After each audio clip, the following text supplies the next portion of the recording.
Alright guys, dahil all goods na tayo, testingin na natin sa biyahe ito kung maayos ba, kung matibay ba, kung maganda ba yung kuha niya. At yung mic natin kung maayos yung kuha niya pag nasa biyahe tayo. At yun na pala mga boss ko ang una at huli kong paggamit ng bike at ng cellphone holder na yan. Dahil kamalas-malasan nasira parehas. Lunis mo sa araw na yan, mainis talaga mga boss kapag nirapita pa na ang malas-malasan. Wala ang magagawa. Ano ba naman tingnan nyo? Parang itlog alog ng alog. Ang sakit sa ulo, diba? Philippine, humapina mo, pagkakita o lang dito. Gusto ko na itahapon nyo, cellphone holder na to eh. Gumahot talaga expectation ko at ang pera ko. Ay inay, di na talaga ako bibili ito, kamay na lang talaga gagamitin ko. Di pa dyan natatapos dahil sa kalagitnaan ng biyahe na putol siya sa likod ko habang nakakabit sa akin po tinirang hindi nahulog ang cellphone ko. Diyos po talaga. Tapos ito nangyari sa mic ko. Ay inako, apapahay na off na ng daraga. Ay inang, paraangas ng gastos ko. Tumagaram ng isang araw with Perande. At may mga tayo dito na sanduwa na yung drummer natin at ring gamit yung tradinawa na. That ring na sa ibit nag-elevator nga pala o dahil sa basement nag-perch siya. At eto na nga pala paglabas ng elevator yan na mismo yung Vivo Happy. Diyan nga ganapin yung event guys. At ayan, pabasa na tayo at rin natin sa loob. Ang gamit neto, isa sa mga stationista ng MRLD. Dito lang yan sa may Araneta Cubao, sa may gilid na, sa may Cyber Park. Ayan, yan lang siya. Ang rin ang matanton yan guys kung naging nasa Cubao. At agad po nakita dito ang ating road manager na si Brian. Di ko ba alam na dinakatutuptaran niya ang camera. Siyempre, tinanong yung mga dapat kami natansiyan nandyan na para ma-assist na.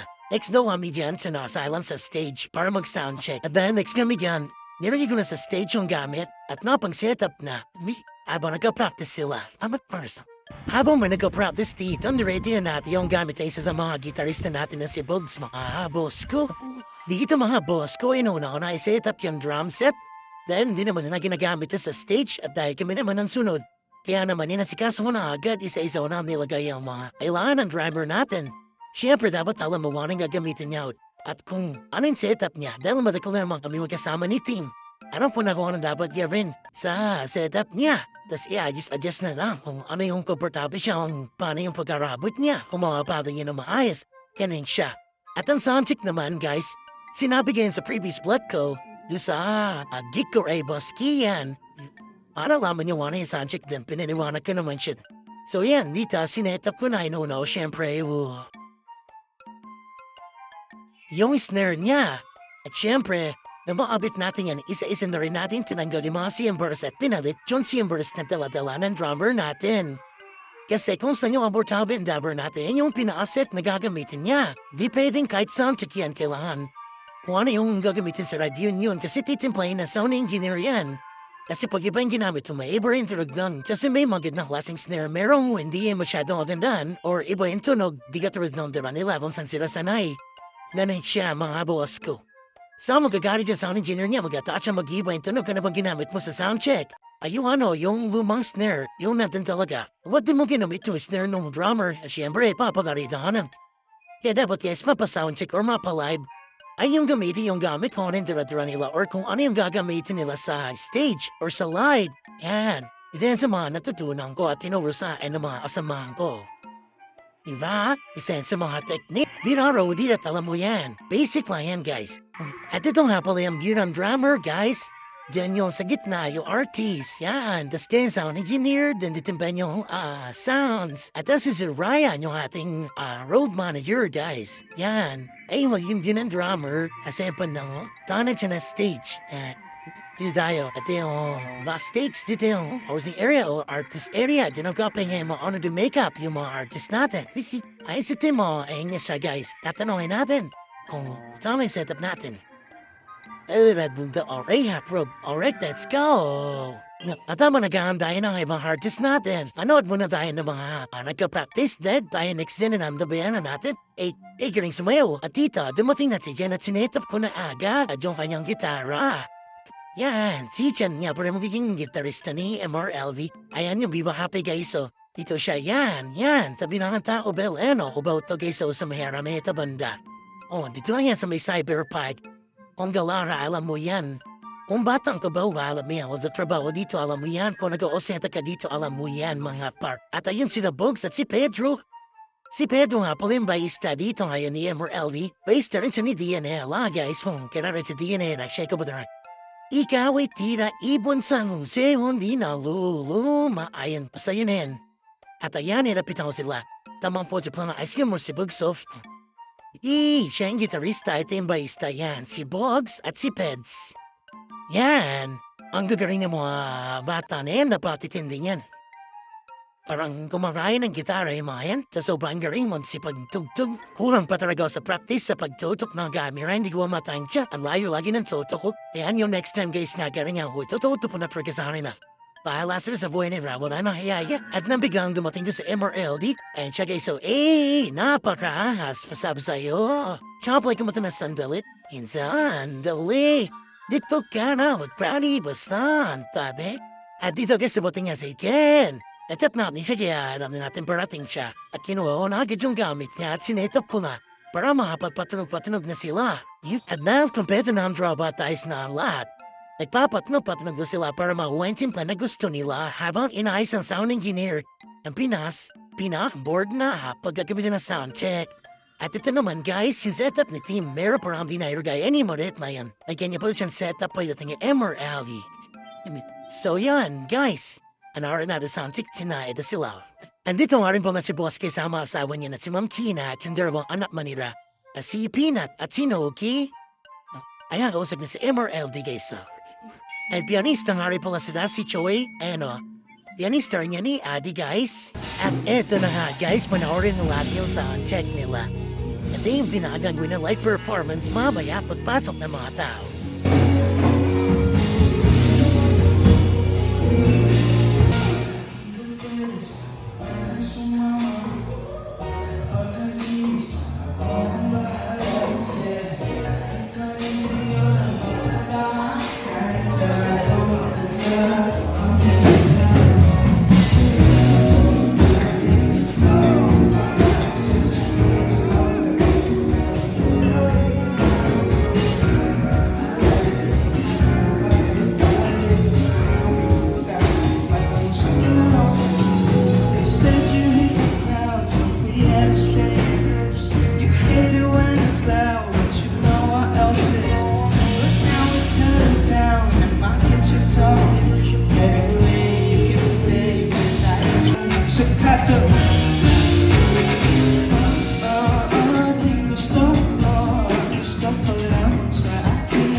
Dito guys, sinahantay natin matapos yung soundcheck nila. Dahil ididikpit muna natin yung gamit nila dahil may iba pang gagamit ng stage sa hapang last naman siya main event ng MRLD guys. Kaya pagtapos i-yield muna natin yung mga gamit kaya dahil may mga asayaw pang iba, may karat ng iba bago siya. Ito nga pala si Noki. Yun na lang anak at bunsong anak ni Boss K. Ay nafo. Napakagitaryo na yan. English ang dubo-dubo ang ilong ko dyan, mga boss ko. Tinatanong na nga pala yung mga tao sa loob dahil papasok na yung mga guests or mga customer natin. After namin mag-soundcheck, sumala may ibang banda para mag-soundcheck din. At dito, after mag-soundcheck, syempre po, trip na. At pinamasarap na. Parte ng buhay sa lahat. Kainan, mga boss ko. Dito taman silip na nga o dahil may mga tao na sa labas may mga audience na natin magsimula ang event guys. Yan nga pala hindi titang natin na si Boss Lourdes na pagaming po pumitik yan. Ito ang view ng Arden sa labas guys. Di ba't dinomog yung Diva Cafe? Sobrang dami ng tao. May mga standing ovation pa. At mag-umpisa na event guys, ito nga pala mga una sa sala yung mga dancers. Sila ang opening performer para kay MRLD guys.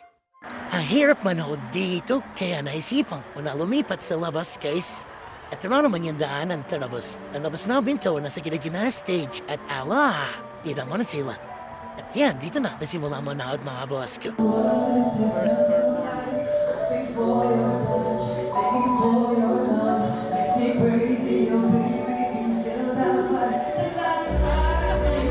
After ni na champion sumunod na yung kasunod na banda, sila nga pala yung 12 Street guys na pagaring din ng mga bata na yan.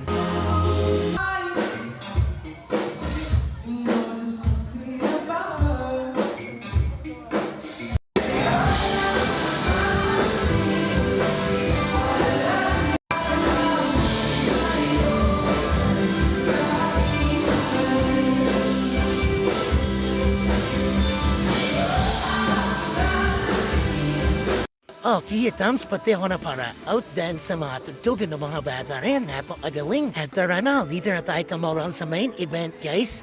Na-set up na namin at na-ready na ang team ni MRLD at ang buong band. Konting check lang, konting batnog lang, all boots in the woods na. Alright, let's go!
Grabe yan mga boss. Kung naubos ang tinatago ang lakas at enerhiya ka kasi gawat ka at along sa likod nas backstage. At ito nga, nagdirigwit na nga kami after no mahabang malapit na set na yan. Siyempre, ipitin natin na ayusin ang gamit nila. At sinasan nyo natin ito ang challenge nito dahil maraming tao hindi ka basta-basta makapamligpit sa backstage. Kaya dito po lang dapat ayusin na natin. Tara, hindi tayo mahirapan. Unahin natin mga gitara dahil mamahaling yan. At tapay susunod natin yung mga effects mga boss ko. Matapos natin ikpitin lahat yan dating gawi, iatid na natin sila sa isa at mapapaalam na at tayo na movie. At dahil busy pa sa mga pants niya, ating main artist o unahin na natin ibang banda iatid. At ito, may nauna na inatid na namin isa sa mga gitarista. At pagbalik nga namin nagkaagulo pa na sila MRLD. Dahil nandito nga rin pala si Ryan at Jay para i-congrats si MRLD mga boss ko. Konting kamustan, konting batian, at syempre hindi mapapuli ang boss natin na si Boss K na kapityon na rin siya sa artist natin na si MRLD. After that, tinulungan na natin si MRLD sa mga regalo sa kanya at sa paghatid sa kanya. Dahil rule number 1 ko yan na hindi ako uuwi hanggat nandiyan pa ang aking main artist. Dahil hangatan yan sila, may tendency mapamap sila and then sa mga fans na nagkakagulo sa kanila. Eh nandiyan tayo para i-help sila. Yeah, tayo nila. hiner para sa amahan sila at para i-assist sila guys. Kaya na mailagay na natin lahat ng gamit nila at na-secure na natin our disk natin na safe na. Nagpaalam na nga tayo sa nila at sa RM natin na tayo uuwi na. Maraming salamat sa iyo sa pagtapos sa video na to. Hanggang sa muli, paalam!